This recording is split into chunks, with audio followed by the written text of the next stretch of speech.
వైఖరి ప్రభుత్వం వైఖరి విద్యార్థులకు వెంటనే విద్యార్థులకు వెంటనే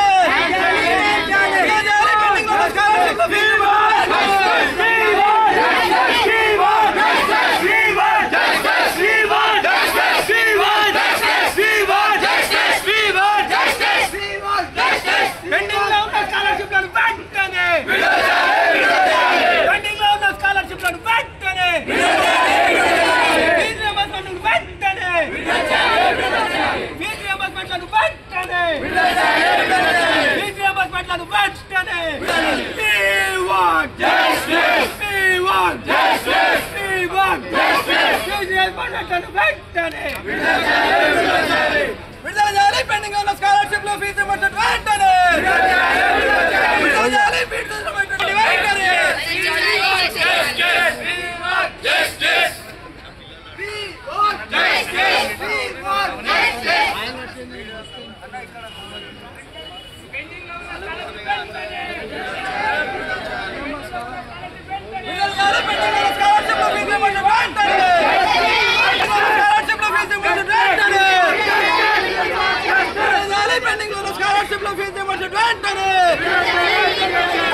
ప్రభుత్వం వైఖరి ప్రభుత్వం వైఖరి విద్యార్థులకు వెంటనే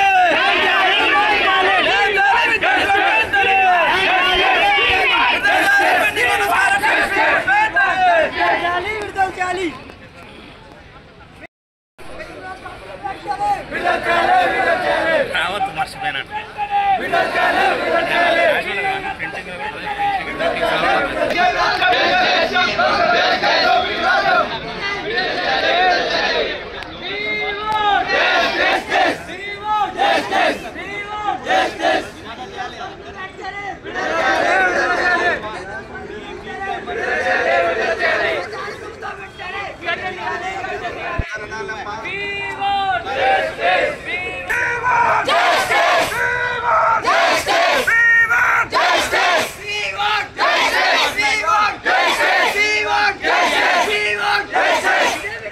అంటే ఫీజు రియంబర్స్మెంట్ అన్నారు.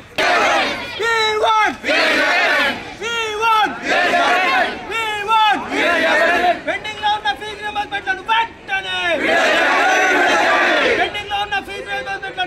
ఈరోజు మేనేజ్మెంట్ కాలేజీ యొక్క సంస్థలే బంద్కు పిలుపుకోవడం జరుగుతుంది. అంటే ఇది ఎంత హేయమైన చర్యల ప్రభుత్వాన్ని మనం అర్థం చేసుకోవచ్చు.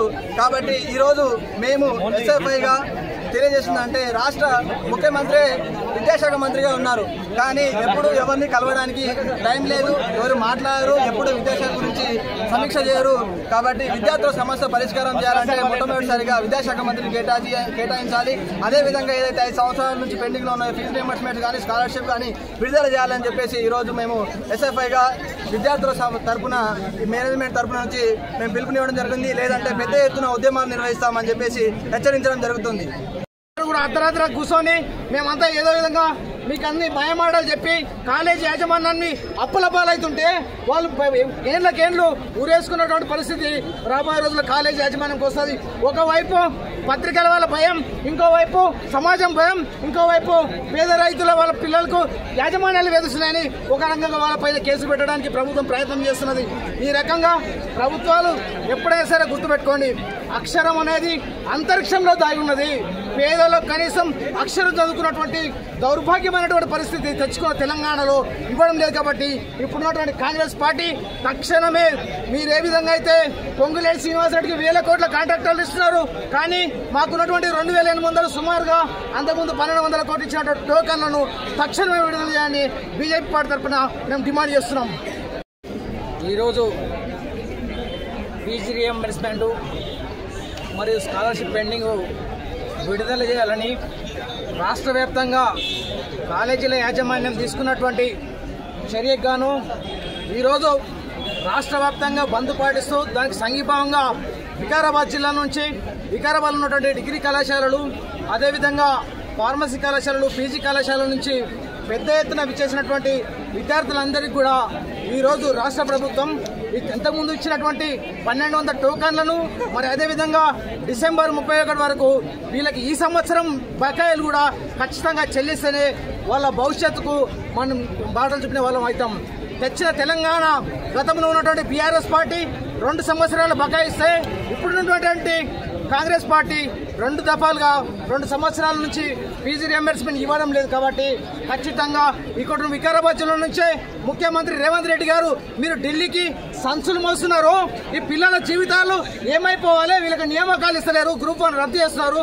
గత ప్రభుత్వం మీద దొబ్బిన మీరు ఇప్పుడు కూడా మీరు అదే విధంగా చేస్తున్నారు. కాబట్టి మిమ్మల్ని కూడా ఖచ్చితంగా రాబోయే రోజుల్లో వీళ్ళకు ఫీజు రియంబర్స్మెంట్ అదేవిధంగా స్కాలర్షిప్ బకాయిలు రాని ఎడల ఖచ్చితంగా రాష్ట్ర ప్రభుత్వాన్ని ఏ విధంగా అయితే నేపాల్లో ప్రభుత్వం పైన దాడి చేసిందో అదేవిధంగా రాష్ట్ర ప్రభుత్వం సెక్రటరియట్ పైన ఖచ్చితంగా వికారాబాద్ తరఫున మేము దాడి చేయబోతాం. ఖచ్చితంగా మీరందరూ కూడా కాంగ్రెస్ నాయకులను గుర్తుంచుకోవాలి. డిప్యూటీ సీఎం అదేవిధంగా ఫైనాన్స్ కమిషన్ వారు ఇచ్చిన పిలుపు మేరకు అన్ని విద్యార్థి సంఘాలు పార్టీ అందరి తరఫున అందరి ప్రోత్సాహంతో మాకు జరుగుతున్నటువంటి అన్యాయాన్ని మరి ప్రభుత్వానికి తెలియపరిచే విధంగా మేము విద్యార్థులము మరియు అధ్యాపకులందరం కలిసి ఈరోజు ర్యాలీగా వస్తూ మరి ఆర్డీఓ గారికి మెమోరాండం ఇచ్చి మా యొక్క సమస్యలను మా యొక్క బాధలను అర్థం చేసుకోవాలని చెప్పి మేము వాళ్ళను మనస్ఫూర్తిగా విజ్ఞప్తి చేస్తున్నాం. సార్ మేము చాలామంది మరి ప్రైవేట్ కాలేజీలపైన ఆధారపడి ఉన్నారు. చాలామంది విద్యార్థులు ఫీజు రియంబర్స్మెంట్ లేక చాలా ఇబ్బంది పడుతున్నారు. వాళ్ళు హైయర్ ఎడ్యుకేషన్ చేయలేకపోతున్నారు. కాబట్టి దయచేసి ఇప్పటికైనా ఎన్నో రంగాలకు మీరు మళ్లించేటటువంటి ఆ ఫండ్స్ మొత్తాన్ని కూడా ఇక్కడ విద్యా వ్యవస్థ కూడా మళ్లించి విద్యార్థులకు అందరికీ న్యాయం చేసే విధంగా సంస్థలందరికీ కూడా న్యాయం చేసే విధంగా చేస్తారని చెప్పి మేము మనస్ఫూర్తిగా కోరుతున్నాం సార్. మా బాధను మీరు పూర్తిగా అర్థం చేసుకోవాలని చెప్పి ఆశిస్తూ మరి తెలంగాణ అసోసియేషన్ వారి పిలుపు మేరకు రేపటి నుంచి కాలేజీలు నిరవధికంగా బంద్ చేస్తూ మరి ప్రభుత్వం నుంచి వచ్చే సానుకూలమైనటువంటి విధానం ద్వారా తర్వాత మేము కాలేజీని నడిపిస్తామని చెప్పి ఆశిస్తూ చెప్తూ పరిస్థితి మీరంతా కూడా రైతు కుటుంబాలు అంతేనా? రైతులు అంతా ఏడున్నారో పంట పొలాలు ఉన్నారా? ఈరోజు ఎరువుల కోసం ఒక్క సంచి ఎరువు కోసం ఎండైనా వానైనా ఎరువుల కోసం గ్రోమార్ల ముంగల సొసైటీల ముంగల మన తల్లిదండ్రులంతా కూడా ఈరోజు దీనమైనటువంటి పరిస్థితిలో ఉన్నారు. నేను రేవంత్ రెడ్డి గారిని కోరుతున్నా, నువ్వు వికారాబాద్ జిల్లా నుండి గెలిచేటప్పుడేమో నేను వికారాబాద్ జిల్లా అని చెప్పుకున్నాడు. ఈరోజు గెలిచిన తర్వాత మీరందరూ కూడా చూడండి, రేవంత్ రెడ్డి గారు ఒక్క సందర్భంలో కూడా నేను వికారాబాద్ జిల్లా అంటలేడు. నేను మహబూబ్ నగర్ పాలమూరు బిడ్డను అంటున్నాడు. నువ్వు పాలమూరు బిడ్డవో ఏందో కానీ నువ్వు ముఖ్యమంత్రి అయినావు. ఈరోజు మా కొడంగలు, బొమ్రాజ్పేట, దౌలతాబాదు ఇవన్నీ కూడా వికారాబాద్ జిల్లాలు ఉన్నాయి. నిన్ను ముఖ్యమంత్రి చేసింది మా జిల్లా వాసులు. నువ్వు ముఖ్యమంత్రి అయిన తర్వాత ఈరోజు చెప్పినటువంటి హామీలు నెరవేర్చకుండా ఫీజు రియంబర్స్మెంట్లు, ఈ కాలేజ్ మేనేజ్మెంట్, ముఖ్యంగా తెలంగాణ ఉద్యమం మీద నడిచిందంటే వికారాబాద్లో కాలేజ్ మేనేజ్మెంట్లో ఈ లెక్చరర్స్ విద్యార్థులంతా కూడా మనమందరం పోరాటం చేస్తే తెలంగాణ వచ్చింది.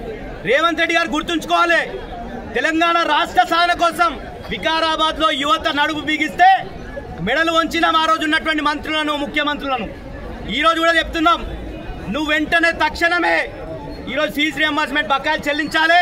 విద్యార్థులకు నువ్వు ఇస్తానటువంటి స్కూటీలు ఇవ్వాలి. విద్యార్థులందరూ కూడా 5 లక్షల భరోసా కార్డు ఇవ్వాలి. నువ్వు చాలా చెప్పినావు, హామీలు చెప్పుకుంటూ పోతే 420 ఉన్నాయి. నువ్వు ఎక్కడ కూడా నెరవేరుస్తలేవు. ఈరోజు ఎవరికి చెల్లిస్తున్నాడు రేవంత్ రెడ్డి గారు? 2.5 లక్షల కోట్ల అప్పు చేసిండు తెలంగాణ. ఈయన వచ్చి ఇలాంటి యువతనే వికారాబాద్లో మీలాంటి యువత, అదేవిధంగా ఉన్నటువంటి మీ కాలేజ్ మేనేజ్మెంట్లు, లెక్చరర్లు అందరం కూడా పోరాటం చేస్తే తెలంగాణ రాష్ట్రం వచ్చింది. ఈరోజు తెలంగాణలో విద్యార్థులు మళ్ళా రోడ్ల మీదకి వచ్చేటటువంటి పరిస్థితి ఈ కాంగ్రెస్ ప్రభుత్వం తీసుకొచ్చింది. ముఖ్యంగా వాళ్ళు చాలా హామీలు ఇచ్చింది. కాంగ్రెస్ ప్రభుత్వం 420 హామీలు ఇచ్చింది. అందులో విద్యార్థులకు సంబంధించి మీరందరూ కూడా 18 ఏళ్ళు నిండినరా యువత కూడా స్కూటీలు ఇస్తా అన్నాడు రేవంత్ రెడ్డి గారు. అడగాలనా లేదా మనం? అదేవిధంగా విద్యార్థులందరికీ, ప్రతి ఒక్క విద్యార్థికి 5 లక్షల భరోసా కార్డు ఇస్తా అన్నాడు. అంటే ఏటీఎం కార్డు ఎట్లుంటుందో అట్లా 5 లక్షల భరోసా కార్డు ఇస్తా అన్నాడు. ఇచ్చిందా తమ్మి? అట్లాంటి పరిస్థితిలో ఉన్నది ఈరోజు రేవంత్ రెడ్డి గారు. ఇంకొకటి ఏం చెప్పిందంటే, ఈరోజు ఫీజు రియంబర్స్మెంట్, ముఖ్యంగా ఫీజు రియంబర్స్మెంట్ చెందినట్లు బకాయిలను ఆ రోజు ఉన్నటువంటి ప్రభుత్వం, కేసీఆర్ గారి ప్రభుత్వం ఉమ్మడి రాష్ట్రం నుండి విడిపోయిన తర్వాత గతంలో ఉమ్మడి రాష్ట్రంలో ఉన్నటువంటి బకాయిలు 2000 కోట్లు చెల్లించింది. అదేవిధంగా తెలంగాణ గవర్నమెంట్ ఉన్నప్పుడు 20,000 కోట్లు ఫీజు రియంబర్స్మెంట్ చెల్లించింది. మనకి తెలుసు ఎలక్షన్లు అంతా కూడా డిసెంబర్లో ఎన్నికలు జరిగినాయి. ఫిబ్రవరి మార్చిలో చెల్లించాల్సినటువంటి ఫీజు రియంబర్స్మెంట్ ఆ రోజు ప్రభుత్వం మారిన తర్వాత రేవంత్ రెడ్డి గారు ఏం చెప్పిందంటే, ఒక్క సంవత్సరం బకాయి పెడితే టీఆర్ఎస్ ప్రభుత్వం ఈయన ఏం చెప్పిందంటే, నేను గ్రీన్ ఛానల్ ద్వారా ఫీజు రియంబర్స్మెంట్ చెల్లిస్తా అని చెప్పిండు. ఇచ్చిండా?